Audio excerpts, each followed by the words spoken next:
Hello everybody and welcome once again to Casual Gamer Oz, and we are here for the very first time with F1 2017. It is out, it is ready to go, and I am staring at it right now as you are. This is very, very exciting as we get into our career mode in F1 2017. Just got my hands on the game today. I've literally shoved it in the PlayStation and I haven't even played anything of it. So you're going to be experiencing this first time with me as we go along here.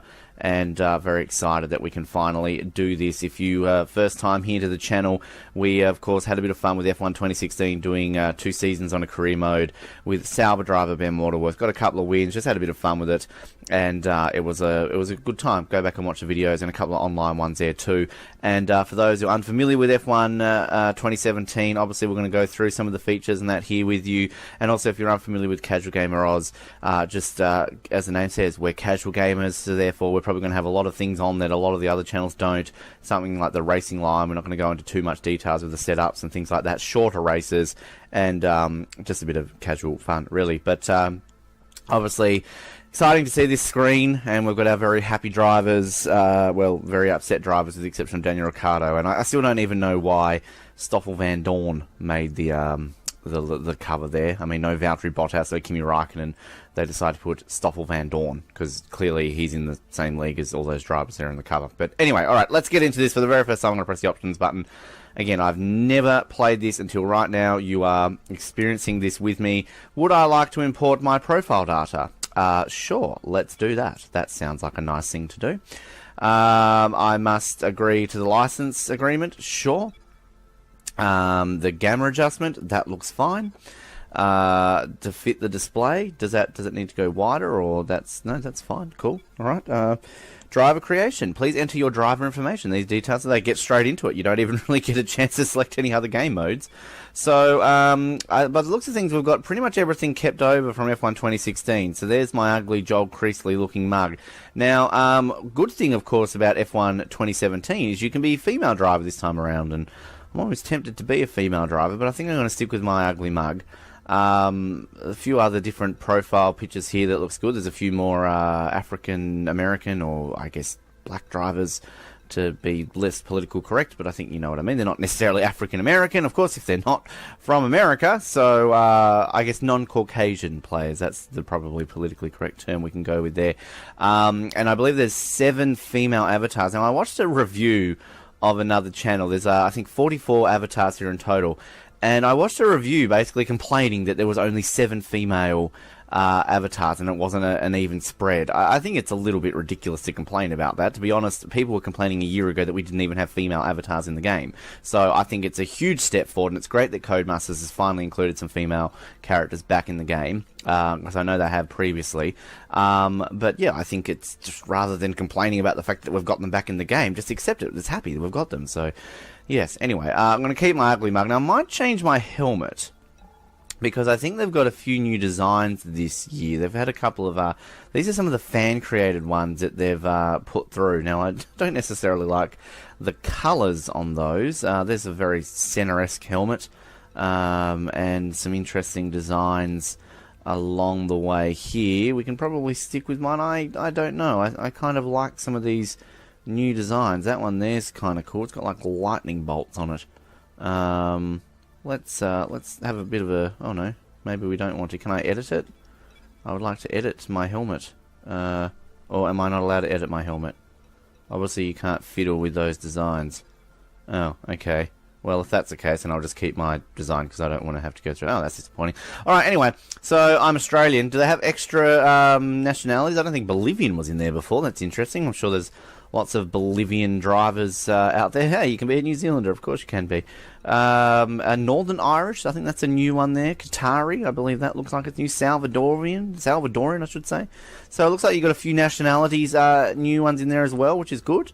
But we'll obviously stick to Australian. We're Ben Waterworth. We're abbreviated. Well, that was a lot easier than I was expecting. It's a good new feature that they've got there that they can kind of import your profile over from F1 2016. So, we're obviously going to do career mode here. You're going to follow me along.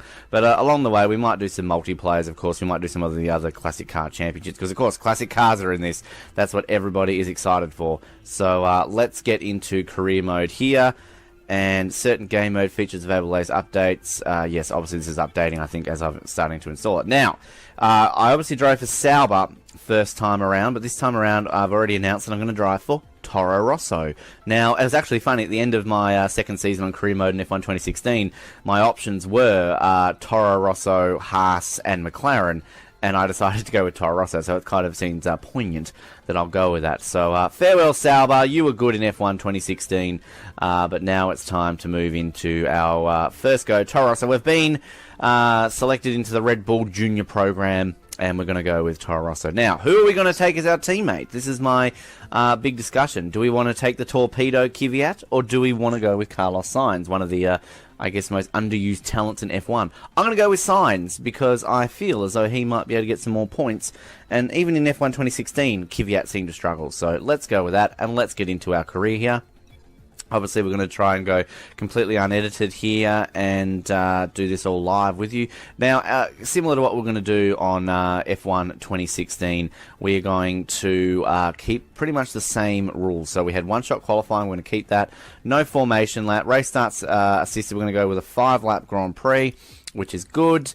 Nice and short. Now, this is a new feature, obviously, with the slider here. Previously, you could just choose, you know, your rookie, your medium, your hard, your legend, your ultimate, those sort of things. But obviously now they've got a bit of a slider, because I think a lot of people complained, similar to what I did, is that you felt your skill set fell between two of the categories. And generally mine would pretty much go between hard and expert in terms of the AI.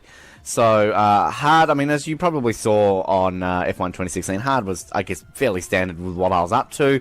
But, I mean, I was starting to win races in a Sauber, so therefore, was it maybe getting a little bit too easy for me? And I still feel I'm not on the level of expert just yet. So, I'm going to try this slider. Now, I would assume I would leave that at 70 for what I was at previously. I'm going to try it at 75. Just to set, actually no, we'll try it with 72, and we'll adjust that as we go along. So that'll be, we don't generally touch these along the way on Casual Gamer Oz, but this will be one that we might tweak and adjust along the way. So we'll keep it at 72, see how that goes, and we might adjust that along the way as we get a little bit used to this game and a little bit of the car. So that's obviously what we've got there for that section. Now, Pro Career will alter weekends. No, okay, we don't want to do that. I was thinking maybe there was more. No, okay, we can't adjust other things, as in our assistant. Maybe that's obviously if I go advanced, we'll maybe get to that. No, we won't. Okay, cool. So things like damage and things like that, I don't get an option to choose from. Yeah, oh, I got a trophy for starting a career. Fair enough. And there's good old Australia. We love Australia. Good second best Grand Prix on the calendar after being to Canada now. Now, obviously, we don't do things like practice. We just get basically straight into qualifying. And given we've got a one-lap qualifying, it's going to be interesting because I've never driven this game before, so I'm getting thrown straight into the deep end here to really get a feel for these cars. Yeah, obviously, I know that by doing career mode, doing practice gets you a lot more resource points and things like that, which is fair enough. But Casual Gamer Oz, we're very casual, which is going to be interesting given there's so much more in-depth in terms of the actual R&D area, the tree and everything along those lines. It's taking a long time to load. Alright, oh, here we go. This is the new animation sequence, the Toro Rosso Hospitality Suite. There's Franz Toast. Hello, Franz. How you doing, mate? And here's Emma. She's got an office this season. Yeah, look at you. You still look kind of strange. And, I mean, this is completely unrealistic because, again, I've been in the paddock at Albert Park and there is not structure like this, people. Not a two-story structure, at least. Anyway. Okay. Oh, I'm sitting down. Oh, what's up, Emma? Okay.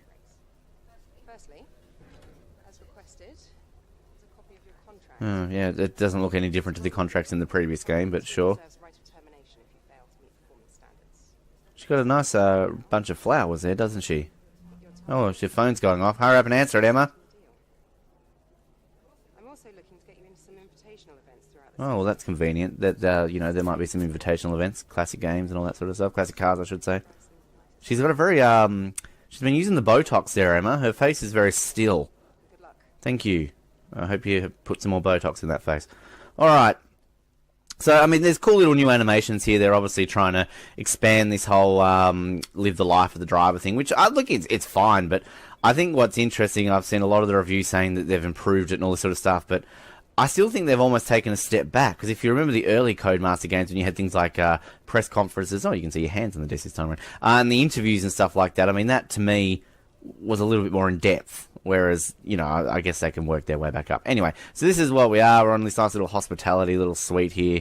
Again, having been in the paddock in Australia, this is not what it looks like. But anyway, let's go into the laptop and have a look at this is what the interface is for F1 2017. With the laptop, you can manage your career. Yes, we do know that. Thank you very much. So you get a full body of yourself this time around, not just a little head. And my rivalry, of course, will be with Carlos Sainz at one point. But this is your little tree here. I'm performing as expected because I haven't really done anything. They want me to finish 13th this season, and I am the second driver. So that's pretty good. Now, if we move across here, now this is the power tree. Actually, no, it's not. Sorry, we'll get to that. This is your the new feature here in F1 2017, where you obviously have to manage parts similar to obviously real life in Formula One, where you've got a certain amount of engines, certain amount of gearboxes, and things like that for the season, and you've got to manage them. And you've got to alternate between each Grand Prix when it comes to what's got the most power and what's got the most life on it. And obviously, if you change them and get a brand new one, you're going to find yourself getting grid penalties. So strategically, if I qualify last, you can maybe just put a new one in just for the sake of it, and it's not really going to affect you. But obviously later on in the season, we'll see how that plays out. So that's my power unit. Obviously, there's your gearbox. There's your tyre allocation. Again, we don't really go too much into these settings because being Casual Gamer Oz, but we might have to do some of these ones during the season because I don't think we can really avoid that. So that's that section of it. Now, what else can we do here? Where is the actual update tree? That is obviously probably not available because I don't have any resource points, so therefore that's probably a bit of a moot point that I have that. So, that's kind of what we're looking at here, but obviously we're now going to try and move through to qualifying. We'll have to skip through practice, but we'll get into the racing aspect of things, which is, I guess, what you're here to see. So in order to do that, we're going to have to press this, and we're going to move through here. Now, one thing that I'm excited to see here, which is only a minor little thing, is the actual interface graphics that they use on the actual broadcast coverage of Formula One, which takes a while to load, apparently. A long time to load. Slow in the loading, this game. Here we go. Wow. Now that's epic. I know that probably doesn't seem like much to people, but I mean, I'm always a fan of games where they can actually really kind of incorporate what it's like for the actual broadcast when you're watching it, and that's obviously the official graphics that they use in Formula One, and that's awesome. They use a stylized version of that, obviously, in F1 2016 and the previous games, but that just makes me excited. Anyway, just a little thing. I'm smiling right now. Now, where's advanced to qualifying? Well, you can't do that in your first one. So we're just going to retire from the session, because again, we don't, I know other channels do it, they get their resource points, fair enough, but for me, obviously, I don't do that. So there's a little bit of a difference here in terms of what you're looking at in the results screen. It's a little bit different from F1 2016. You can restart it. There's obviously your replays there, your standings, and your end session. We're going to end the session. And we will move into this. It's a lot slower loading F1 2017. I'm not sure if that's just because it's the first time we're playing it, or if this is going to be a thing. Because, as you can tell, compared to F1 2016, which loaded fairly quickly, this is loading a lot slower than you would expect. But again, we'll give it the benefit of the doubt for the moment. It is day one. We've just put it in the machine. There's an update going on in the background. So we'll see this. Now, this is the resource truck. This will be Jeffrey. Not Jeffrey, sorry, Chris. Jeffrey's our engineer. This is Chris. We forgot about Chris. And this is our team working hard. He's on his laptop. Hello, Chris. Welcome to home away from home. Thanks, Chris. I don't know why you're only doing this to me on the Friday after free practice. I mean, I've probably been at the circuit for like 3 days previously before this. So, you've obviously just been a bit slack. You've also got the Botox going in the head there. You've got a very still moving face. Just a sec. Oh, yeah, you're all so busy, aren't you, in the world of Formula One? Chris, is this important? I'm in the middle of something. Yeah, it is important. It's not. Just does fucking be rude and get off the phone. You're talking to Formula One driver here, Chris. Rude bastard. Well, that makes no sense. Well, it makes no sense that you're being rude to me. I'm standing right in front of you. Okay. Sorry about that. Yeah, well, you should be. As I was saying, we've set up a desk for you at the front here. Thank you. You can get onto the network from your laptop, so Okay. be sure to check the R&D screen regularly. Okay, I will. Let us know how you want to use the data that you collected Yeah, I will. through the practice programs. No worries. Also, bear in mind that the news from the factory won't always be good. So basically, it's always a 50-50 now that components might not work. So, is that guy in the background drinking Red Bull? He's drinking some can of something, you know. I mean, what's the sponsor product on the back of your shirt there, mate? Cool. I've got my unbranded laptop. That's pretty wicked. Awesome. Introduction to resource points. I get 2,000 for initially being a person, and I get 10 for being in the session, which I didn't actually do anything. So, anyway, so let's have a look at the resource tree. Now, this is obviously the research R&D tree, I should say, Ben. This is obviously a bit daunting from what I've seen, and wow, it is extremely daunting. That I think we had 25 updates you could do in the last one. This has got about 120 or something like that. So if you look around here, so we can update the powertrain, the durability, the chassis, or the aerodynamics. So let's, for example, durability. We obviously want to improve the fact if we keep failing. So the durability section features a number of improvements the team can make to reduce wear of power unit and gearbox components. So let's, for example, select this. So we can start off down the bottom. It's unavailable. All these are unavailable. Great. And they even take time to develop these ones. 1 week, 1 week, 1 week, 1 week. Most of them are weeks. But a lot of these seem to be unavailable. The only thing I can do is general wear. Increase ability of all power units components as well as a gearbox by 10%. Takes a week, and it costs me 500 development points. So there's that option there for me. If I go across to the powertrain, pretty much all of these are unavailable, but I can start off with a 1,000 R&D for the ignition system on engine power, and you can even see obviously where that will put you in terms of the tree. So we're the third worst team currently at the moment. Look how far behind McLaren are. Wow. And even Force India are above Ferrari. That's interesting. And Williams. Wow. Okay. We can also do here the HPP factory. So anyway, there's already a bunch here that we can do. So let's get into this. Let's straight away. Let's durability seems like the most standard one. We'll increase that. Sure. 500. Awesome. So that's been done. We've worked on that. We've got the aerodynamics, the chassis, the powertrain. Let's make ourselves a fast car. Let's go for the power over the aerodynamics. So we can do that one, or we can do that one. We can afford both of them. So let's do that. Sure. And we'll do this one. Sure. They're instant upgrades. We've got 610 left. What can we do there? That one's 800. That one's 450. That's 900. Well, this one here we can afford. That is the quality control 2. Sure. So we've just basically spent all our resource points. That's pretty cool. Can we do anything on the chassis here? No, that's 1,000. That's 750. That's 400. Can't afford that. Aerodynamics. What can we do? 1,000. 1,000. No. All right. Cool. Looks like we've done pretty much. There's a square recommended upgrade. Oh, no, that's obviously the colour or something. Anyway, that's kind of what we've done. All right, so we've done a bit of upgrading there.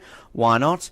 What else can we do here? R&D in progress. That's telling me what's happening. That's your history about how the teams are faring at the moment. So as Toro Rosso, we are... Where are we? We're the blue. Well, same as Sauber. I'm guessing we're there between Ferrari and Renault by the looks of things. Cool. All right. So this is all the tree. We've gone through that. Yep, update. Yeah, we're still doing that. Does it keep anything from your previous ones? No, obviously there's one less race this season as opposed to F1 2016. So anyway, that's what... let's get into practice 2 again. I'd like to be able to skip to disqualifying. Thanks here, guys. But I guess we might have that option.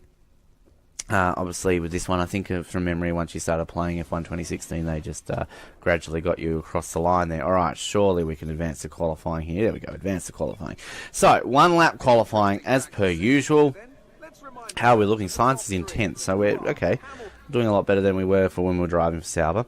Now, obviously, I haven't driven these cars ever on F1 2017, so there's every chance that I could spin this out straight away. I'm not too sure how exactly I'm going to do. Just for those who have obviously not seen any of my F1 2016 driving, we usually do a sort of a quick little previously what happened on the last race. We didn't do this one, obviously, for what happened in Abu Dhabi at the end of my second career season on F1 2016. But my history when it comes to Australia, in my 2 seasons that I've done, at least for you to watch, both times qualified last. I think both times it was a highly wet session, and 21st in season 1 and did not finish in my second one. So there you go. All right, here we go. New arrival. Come on, Emma.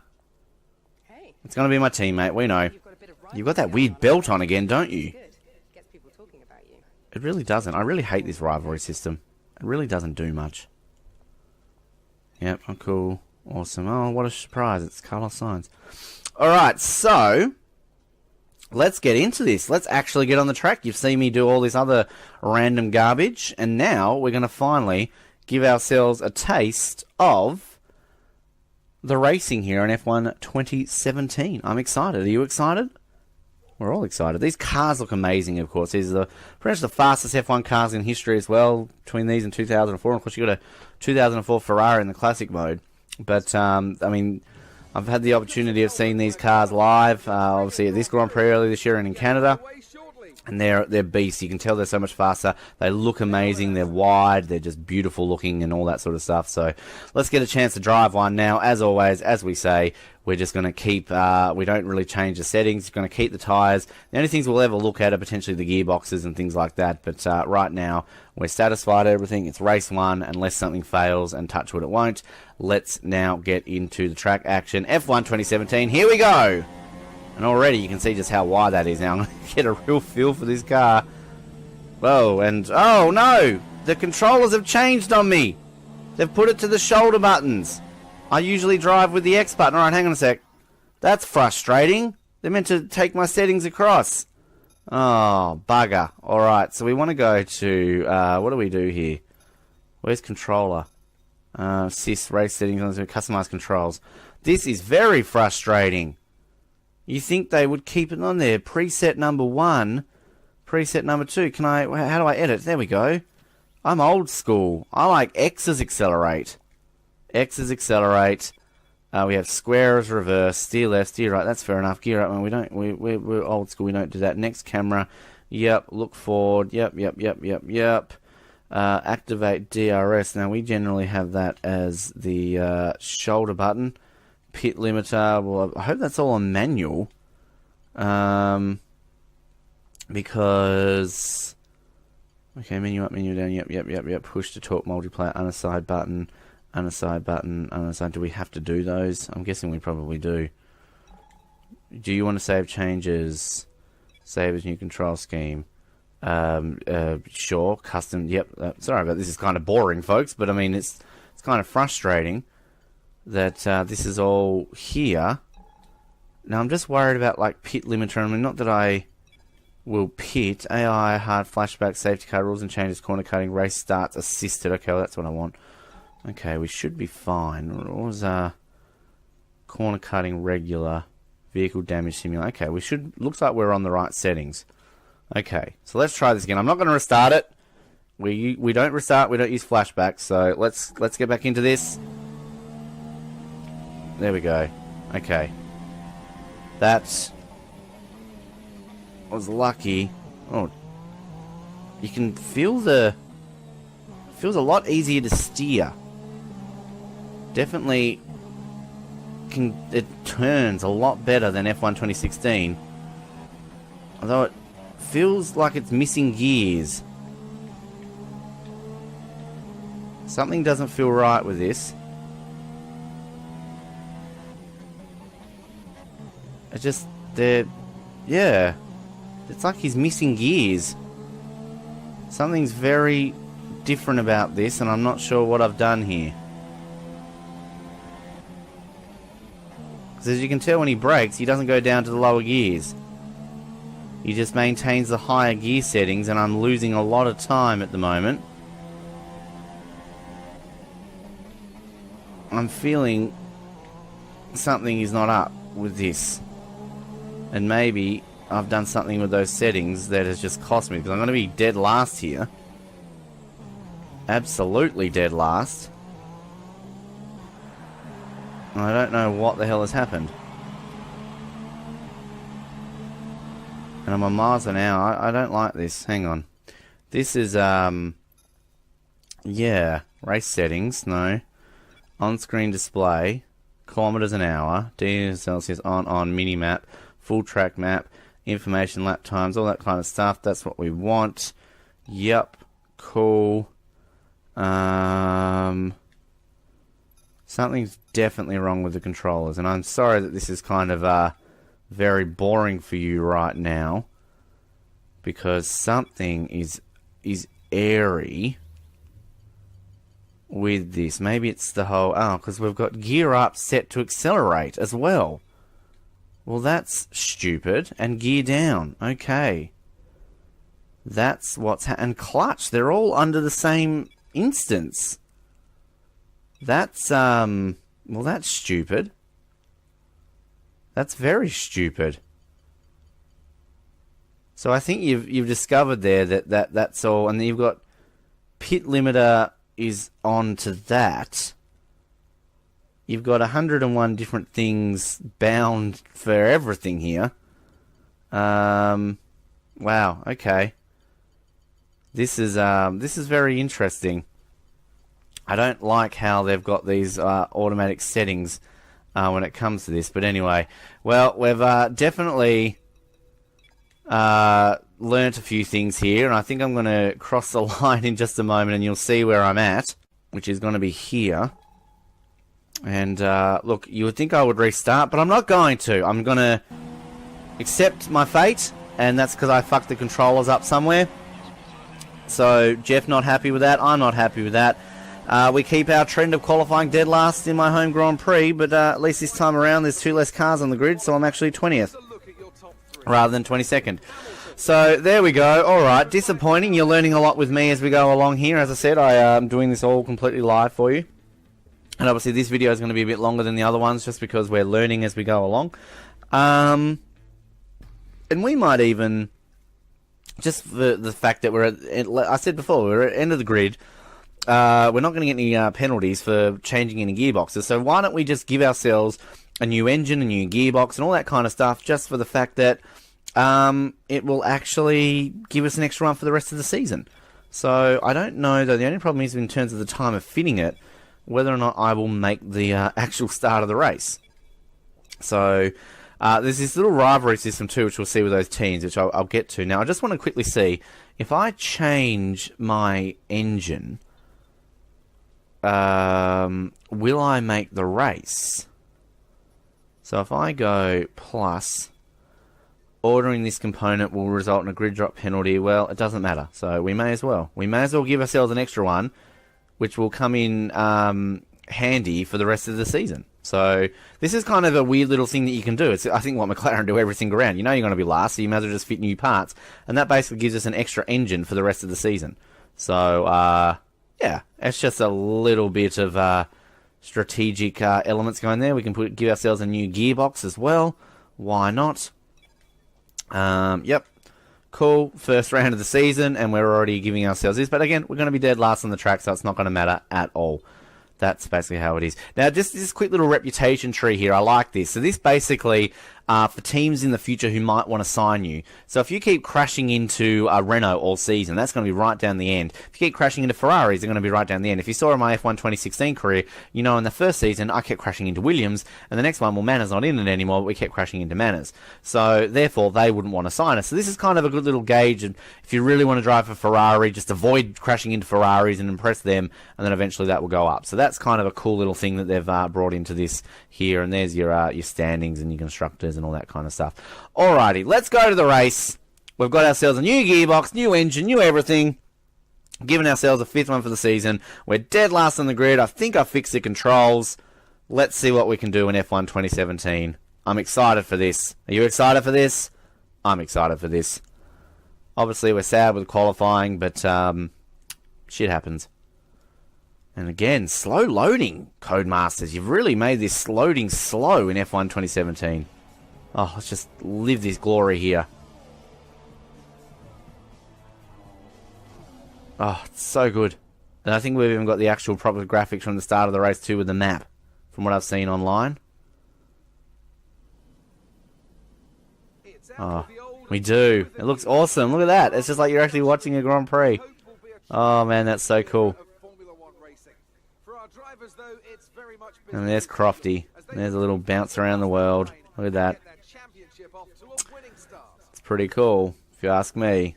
And here we are in good old Albert Park. Love it. Melbourne. Crofty, not Melbourne. And it's a beautiful circuit. Love Albert Park. And as always, if you got a chance to go there, go there. It's a great Grand Prix to go to. This is awesome. I just want to watch this every single time. You're probably going to get sick of me showing it. You're like, start the race, Ben. Start the race. Okay, anyway.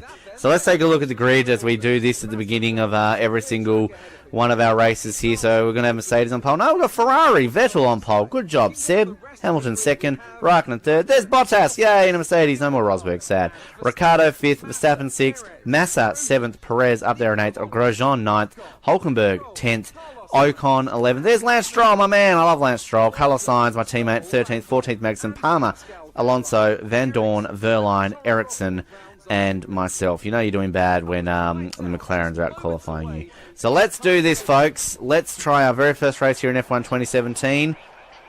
I think we have fixed our controlling issues, and hopefully we should be good. We are about to get underway, and we're off in F1 2017. A new career mode starts, and we've got a fairly decent start here right now. I've already overtaken Ericsson. So we go into turn one, and we're going to avoid some carnage. We do. Driver's a little bit more cautious this time around, and as I get side by side there with Palmer, I'm going to come up here into turn three. Surely we can take Alonso and a few more of these cars here, and we're not going to damage my front wing. Tell you what, this car brakes a lot better than an F1 2016. It doesn't slide as much, and you can feel yourself going into these corners a lot better. And obviously I've fixed these setup issues because I'm not all of a sudden going weird on the gears. So good start here by Waterworth in the Toro Rosso. As we make our way through, we're already up into 9th place. We've already gained 11 positions off the start line. Again, if we find this a little bit too easy with the overtaking and everything along those lines, as oh, that's not what I wanted. I wanted to look behind me. What's going on here? That's oh, I've got to pay attention to that there for a second, Ben. I've marked the controls up. I don't know what my look behind is. Alright, that's something I'm going to have to fix. We'll get to the main straight and we will fix that up, I feel. Because that's usually my L1 button is my look behind. But I was going to say, if we find it a little bit too easy with the AI, then we'll have to adjust that slider. We're on 72 at the moment, obviously. But it seems pretty standard. I thought there for a moment it was a bit too easy because I was overtaking cars a little bit easily there. But it doesn't look like I'm catching them. Right, fast up. So let's just pause this for a second. And we're just going to go back into our controls. And we're just going to have a bit of a look-ski here to see what I've got set as look back on track. Now I want that one on track only. Well, that's obviously that the D, the R pad, whatever it is. We actually want we want next camera, and that's R1. So look behind, look back. No, oh, what did I do there? Where'd I go? No, oh god, this is great. Great viewing. I'm so glad you're enjoying this. Look back, on track only, L1. Cool. So I've got that obviously set for deactivate. So what's L2? We want the other shoulder button as L2.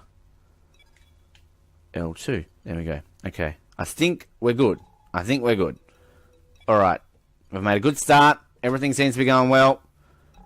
And let's get back into this as we continue our go here at Albert Park. That's good. That's what we wanted. Alrighty. And then that's fixed that lap. Cool. Sweet. And that will disappear. That's kind of annoying at the moment. Anyway, alright. Let's concentrate on where we are here right now. Toro Rosso driver. Ben Waterworth. How good do these cars look in terms of the width? Just that you can feel that the weight on those tyres. And it's a lot easier to drive too, I've got to say. Like, you can feel you can be a little bit more aggressive. It brakes a lot more comfortably. You've got a lot more grip on these things. And you don't feel like you're losing the back of it as much. So, yeah, this is feeling very nice to drive right now. And I'm getting covered right now by Romain Grosjean. The AI in this game apparently have improved a lot. And you see that little arrow that you would have noticed in F1 2016, obviously when they're a little bit close to you, it goes red when they're basically right beside you, and it's kind of like, yeah, be careful, bucko, you're gonna find yourself taken out if you get a little bit too aggressive. Now the pace on this Toro Rosso isn't brilliant. I know we've found our way up to 9th here, but I'm a little bit worried if I switch it up to rich mode, because obviously you've got to maintain the engines a little bit better in this than previous ones, because you can actually have failures in this one, and punctures and things like that. So maybe we'll just have a bit of a look as we come along here to the main straight of what we might do. Take that flat. Let's take a look here. So you got standard, rich, and do you not have an ultimate? I think that's only in qualifying. So we're going to try it in rich mode just for a lap or two. I know we're going to stress the engine out a little bit, but we want to defend ourselves here from Grosjean. Although really, we're not going to try and get any gaps above us here. So I don't know if maybe we're just doing this and we're going to unnecessarily waste fuel and really kind of affect the engine. So we might actually switch it back down to the standard mode and just see how we go. And as we look at the car, there's our engine and all that sort of stuff, and the wear and all that kind of good stuff there. And we're pretty standard across the board there, obviously. We're not McLaren, so we're not going to risk a blow up every 3 seconds. But I tell you what, the pace on this isn't that good. We're definitely going to have to develop this. And the 72 on the drivers, they've definitely gone up. We might drop it back down to 70 for Bahrain, because maybe it's a little bit too difficult for us at the moment. Given that, sure, we got a good start, but really, after that, the cars have just waltzed away from us. And now we've just got this little train behind us at the moment, although, having said that, they're not really having a go. Although Grosjean has a bit of a sniff. Whoa, whoa, whoa, whoa, whoa! I didn't realise he was beside me there! And they've got this lock up on the side pod, which I had read that they'd gotten rid of. And wow, okay, I did not see a red arrow. And a penalty? He drove into me! Oh, that's bullshit. That is bullshit, and I'm not even paying attention, and that's worth a penalty. He will pit. Where am I expected to finish? 16th. Well, it's not good old Sauber days. When you can get away with finishing in 19th. Well, okay. Here we are, thinking we're going to troll around and get ourselves a couple of points. And then Romain Grosjean decides, whoa, the steering, I tell you one thing though, on the wings is a lot harder to get used to than the previous game. I do not have a front wing at this stage. But, yeah, okay. So I just whacked my own microphone there. Disappointing.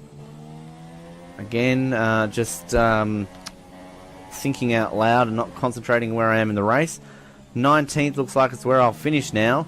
Although 2-second penalty over Grosjean, but obviously he pitted, so I've got enough of a lead on him that 19th will be mine. Which I guess on the positive side of things will be my highest ever finish at my home Grand Prix. I seem to have bad luck here.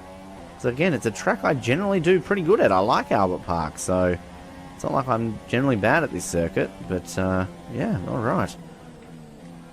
Hamilton now with the fastest lap. You can really hear the tyres squealing as well coming around the corner. Take a look at the different views of this car. Look how beautiful. There's no front wing. And I don't like racing in this though. It's funny, like when you used to play, you know, classic F1 games, that would be your general go-to mode, and it would be the cockpit mode that would be the hardest. But this time around, it's this is the go-to mode, and it's the other one that's kind of your hardest one to do. Alright. Just got to maintain this. Well, I've got a very hefty lead over Romain Grosjean, so in no way will he catch me. With the rear wing, doesn't look beautiful. Beautiful looking cars. So I'm on for 19th, even with that penalty. I'm disappointed with that. I'm definitely looking forward to seeing the replay, because I for one feel that I was not at fault. But I guess we will shortly find out, as I just Struggle my way around though. Obviously with a few of our little issues with the controllers, we've had a pretty decent start to this game. Again, just the controls, if you're wondering sort of the differences between this and F1 2016, it just feels a lot easier to drive these cars. You feel a lot more attached to the road. And you feel like you can brake a little bit later, turn in, and just, yeah. It feels a lot easier to drive. They feel very heavy as well. You really feel like you've got the car under control a lot. So, yeah, it's a nice feeling. And for people who are wondering, I use the controller, so I don't use a wheel. So that's generally how it is. Kimi Raikkonen's won. Now, I've been watching a lot of these other videos of F1 2017, and they're basically all saying Kimi Raikkonen is like winning every single Grand Prix. So it'll be interesting to see how that happens, considering he actually hasn't won a race this year in real life. Poor Kimi just signed on to race for Ferrari again of 2018. As a Ferrari fan myself, I'm very happy about that. As we now come into the final corner, 19th in our first race in F1 2017. We had an issue with Romain. We'll take it. Okay, there we go. So our best ever finish in Australia, but not the way we wanted to do it, I guess. And we're going to obviously have a bit of a gander here in just a second at how all those incidents played out, I feel. And there's Kimi. Happy man. Yeah, well, again, we'll just skip this until we get on the podium. Cool. I like how they got the flags there. That's a good thing that they didn't have in previous ones. Alright, so let's again just take a look. We'll just take a look at the start in real time, first of all, just to see how it was that I managed to get up as far as I did. So obviously satisfied with my beginning. And you can see me there at the back, overtaking my former team. Marcus Ericsson drafted in, as is Pascal Wehrlein, as I come into turn 1. Nice little, just to accelerate most of the cars there. And we come up into the run to turn 3, and I'm going to find myself dive bombing down a bunch of cars here. Last of the late breakers, if you don't mind, just bang a Haas there. And I'm going to make my way around, and that's Grosjean. I think he just came back a little bit angry at me because the way I forced my way around that. Now we're just going to fast forward this a little bit because it's going to be a little bit of time before we get to it. Look how good this looks. Even graphically, the replays look fantastic. As we just get up, where it's about here, was it not, that he gets a little bit racy on me. The helmet looks a lot better in that car, doesn't it? That looks almost photorealistic. That looks amazing. Anyway, it must be this lap here that Romain decides that he wants to get a little bit intimate with the Toro Rosso. This is the Belgian one in F1 2016, and my last one that we had a little bit of a race between myself and Romain. And he goes a little bit wide there. Now he's going to switch to the inside. Is this it here? He says, hello, I'm going to come next to you. And oh, I had the line there. I was ahead, and for some reason, I get the penalty. That's bullshit. That is utter bullshit. But, sure, if that's what you want to do, race stewards, then that's what you want to do. Cool. Alright, so, Raikkonen wins from Hamilton. Vettel, pole position holder, in third place. Bottas in fourth. Ricciardo, Verstappen, Perez, Massa, Hulkenberg, and Lance Stroll! My man! Got some points on debut. Go, Lancey boy. Now, do we basically end session? Does it take us to the championship, or do I have to go? Oh, I have to go into the standings myself. Well, that's a bit of a disappointment. I like to be able to see how that all goes. All right, well, that's Australia. It's obviously been a bit of a long video for you here as we introduce you to the main elements of F1 2017. The rest of them will be a little bit shorter as we just focus on the qualifying and the races, just like we did with F1 2016. And obviously, we'll have some invitational events along the way. Hopefully soon, not sure when, but we're obviously going to go to China next, as opposed to Bahrain last season. And just a quick look here at our rivalry, and we're going to be losing it, surely. Yes, we are. So, yeah, I'm still in that green section. I'm dropping a little bit down there. Introduction to career score. Yeah, we know all this kind of stuff. Oh, hang on. Before we go. And this is Jonathan. Here's Jonathan. This is our our classic car guy. Let's listen to Jonathan here. Per se, it's a mere detail. You know, I'd really rather be down there racing than myself, to be honest. Well, why don't you? Actually quite handy behind the wheel. But Yeah, I don't believe you. it's the downforce, those lateral G's, you know. The old neck can't really handle He's got a really weird looking beard. It's like a sparkly. It looks like Daniel Ricciardo. That's where you come in. We run in a bunch of events throughout the year. Time trials, races, all sorts. Cool. And I have it on good authority that you have the ability and temperament to do well in these. How do you not know who I am? I'm a Formula One driver. And most importantly, bring the cars back in one piece. So consider this a formal invitation. Well, thank you. I'll see you at the track. Yeah, sure. Why are you inviting me and not like Lewis Hamilton or somebody like that? And again, you're acting like you don't know who I am. There's Anthony Davidson and there's Crofty. I don't know if Crofty was in the other ones. What are they doing just chilling in Toro Rosso? Anyway. Alright, well, we might do this in a separate video. Just to do it in a way, but we'll see that in the next video. In the meantime, thank you for watching this introduction to F1 2017 career mode. We're going to continue. We'll do this in a separate video for you to enjoy, and we appreciate you sticking with this. It's been a bit of a long video, our longest one yet, but again, we're just trying to come along with the ride with you and go with F1 2017. Like, subscribe, and comment, everything else here on Casual Gamer Oz. We appreciate any support you give us, and thank you for tuning in. We'll speak to you very, very shortly.